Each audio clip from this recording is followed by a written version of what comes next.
Hey guys, how are you? I hope you're doing good. So today we're going to do something a little different. I've got this transmission for the BMW Z4 pulled, and I've already cleaned it up and everything, got it to where I can work on it without making a mess.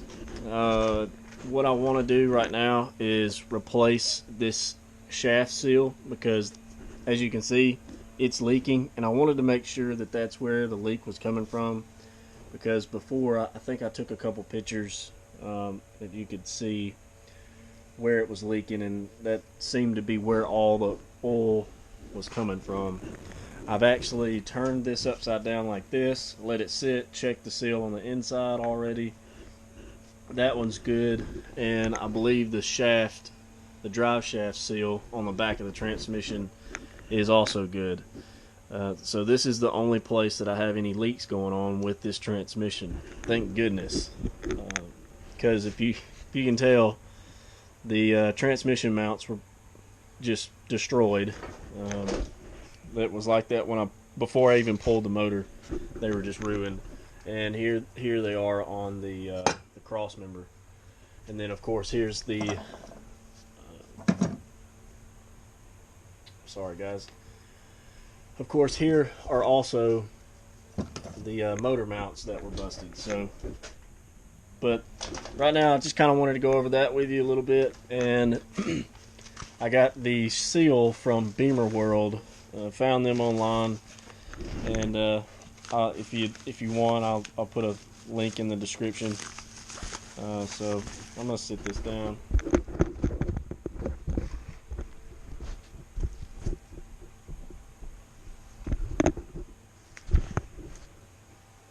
All right, so here's what you get when you order something from Beamer World. Beamer World, Beamer World, I guess is how you'd say it. Thought it was pretty funny. They put some little gummies in there. They also send you a little thing of stickers and your receipt, and then the seal is what I got. This is all I ordered. That was like, I think it was like $10 or something like that. Little baby seal. So this is the new seal that I'll be putting in, and I want to make sure that I've got it. I'll be putting it in the correct way, and from what it looks like, this is what's going to be on the outside of the seal. All this will go on the inside, and then I don't know if you can see it, but there's like this little spring ring in there. Anyway, so there's the seal. I'm going to try something a little different with this seal as well. I'm going to put it in the freezer, let it get cold, and then kind of heat this area up with a torch. After I've got this, after I've got this seal out, I'm going to kind of heat this area up and put this seal in the freezer and see if I can get it to go down in there a lot smoother than trying to hammer it in with a socket. So at this moment, I want to go over just what we got to do to get the extension shaft off for the gear shifter and the other part for the gear shifter. So let's do that now. Go ahead and take care of that.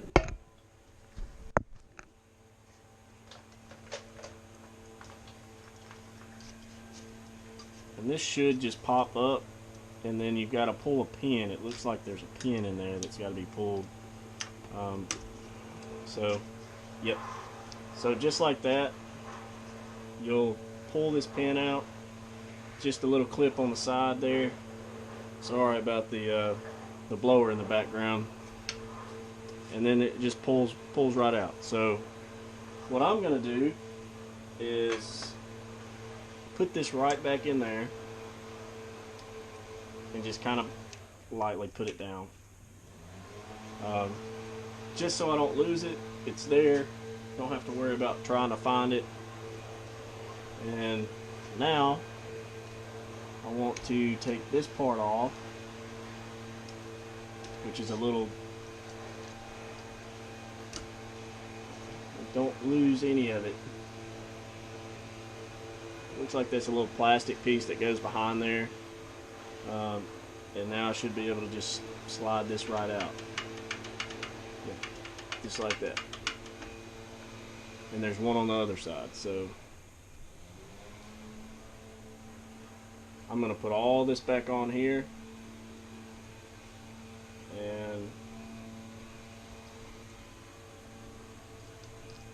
sit it to the side, because I believe what I'm going to do is actually put this stuff back in the car, because I don't want it getting in the way when I go to put the motor and the transmission back in the car and then end up bending or breaking something. So then you also have another little spring clip on this that's got to come off.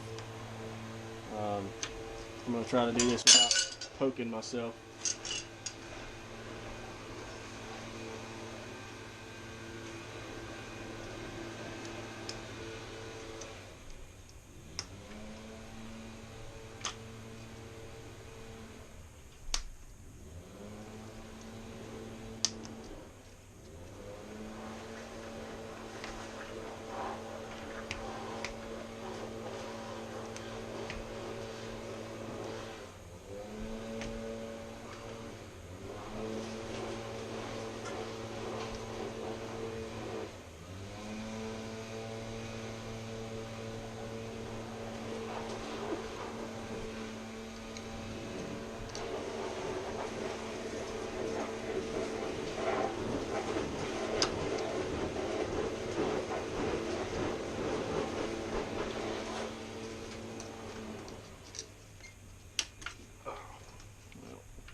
And there it is. So this should just pop right off. There may be a pin. Yeah, there's a pin right in the middle on the top. So we'll push that out.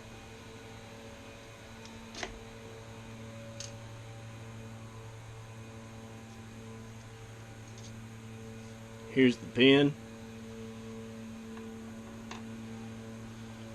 And it slides right out. So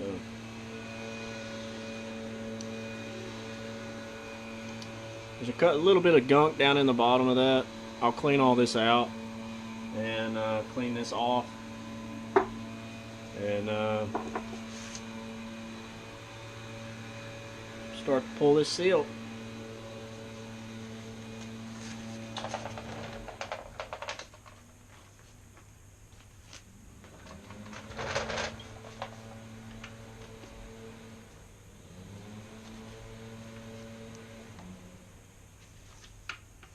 A little rust in there. I think there's supposed to be some sort of spongy stuff inside under there, like a pad, but I'm not sure. I'm gonna look it up and find out.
So this little cheap hook is not really working very well.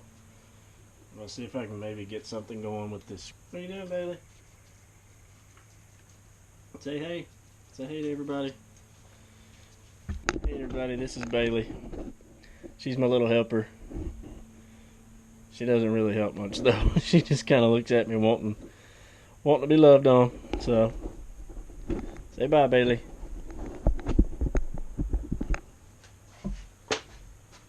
Let you in.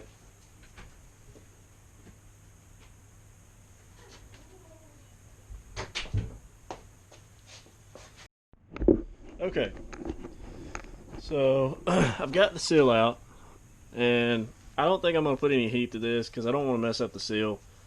So what I'm going to do is I've got the seal sitting in the freezer right now, and while I'm waiting on that, I think I'm just going to I clean this out a little bit and kind of go over some other stuff that I found when taking this transmission out. The throwout bearing here, I'm sure you can hear that, but that's shot. Not really worried about any. I mean, this is a piece of steel, so it's not going to be messed up. Shouldn't be bent anyway. But coming down to the clutch itself, they really did a number on this clutch. I mean, it's down to the rivets, if you can see that. They really just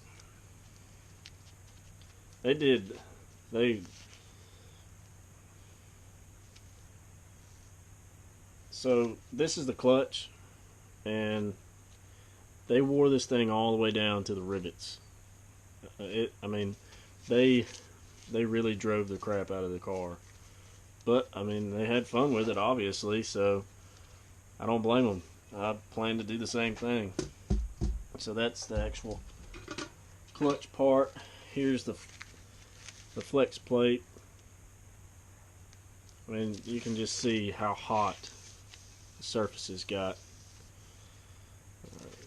Almost makes you wonder if they knew how to drive it. And here's the flywheel. How bad the flywheel looked. So, and this is also what they call a dual clutch or dual variable clutch setup.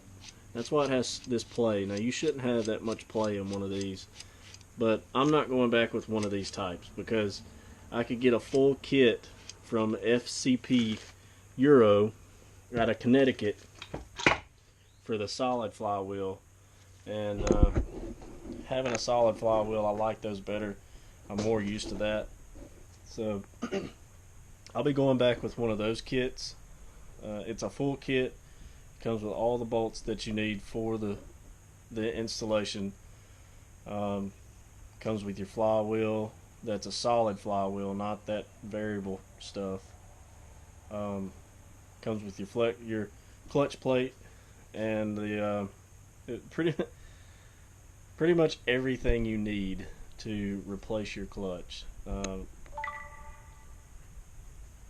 That's all I got on that. I mean, I'm trying to make some video here for you, but okay, I'm gonna go in there, get the seal out of the freezer, bring it back, put this seal in. Hopefully I don't mess it up, and we'll be good to go. Alright, so here's the seal, the new seal. See, it's kind of got a frost over it from sitting in the freezer. I'm just going to take it, slide it down over gently.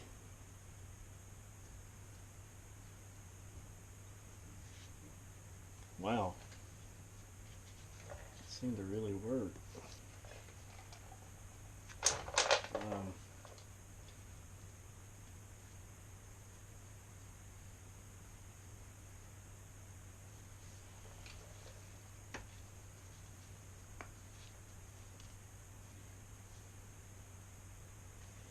I'm going to get a 15 millimeter socket deep well.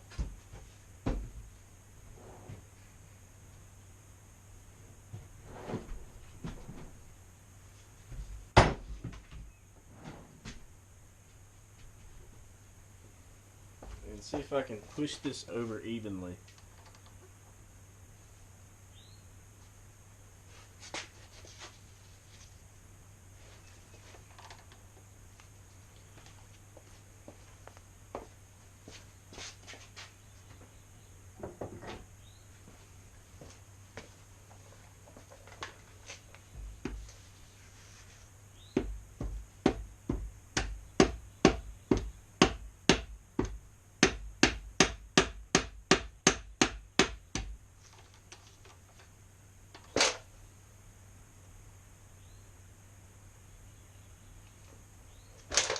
So I believe the freezer method worked well. I've actually used that method on putting bearings into dirt bike motors.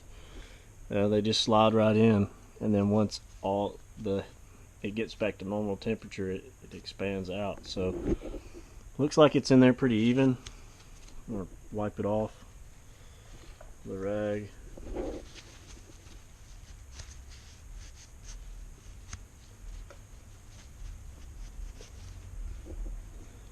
And that's a seal replacement. So good to go now. I hope. We'll find out once it's back in the car.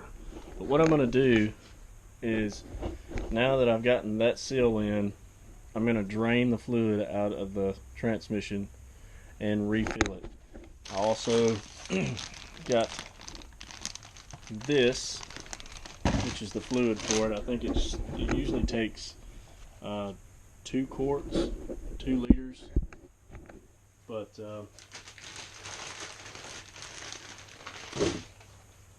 I also got this from FCP Euro out of Connecticut. I'll leave a link in the description of all the parts and things that I've gotten here for this transmission and for whatever else has been put into this build.